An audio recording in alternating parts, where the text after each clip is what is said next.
Кудайдын чакырыгы 29-июль.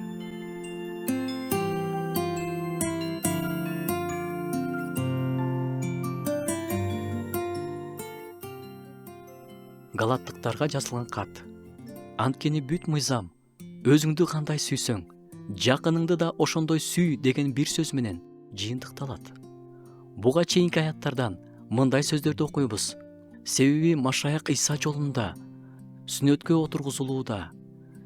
отургузулбоодо маанилүү эмес. Өзүн сүйүү аркылуу көрсөткөн ишеним сүйүү аркылуу көрүнөт.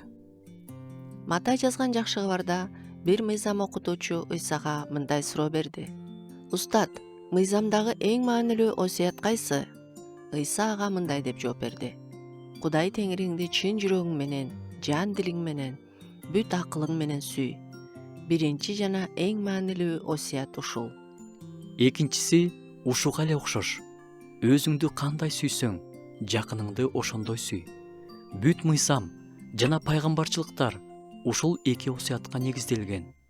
Бул жердеги эң маанилүү сөз сүйүү. Кудайды жана жакыныңды сүй.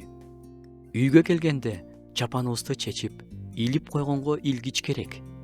Ошондой эле баардык мыйзам үчүн илгич болуп иштеген бул сүйүү мыйзамы.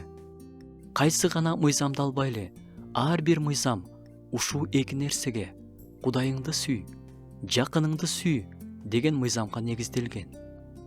Бири-бириңерди сүйгөндөн башка эч кимге эч нерсе менен карыз болбогула. Анткени жакынын сүйгөн адам мыйзамды аткарган болот. Анткени ойноштук кылба, киши өлтүрбө, уурулук кылба, башка бирөөнүкүнө көз артпа деген жана башка осуяттардын баардыгы өзүңдү кандай сүйсөң, жакыныңды да ошондой сүй деген сөз менен жыйынтыкталат. Сүйүү жакынына жамандык кылбайт.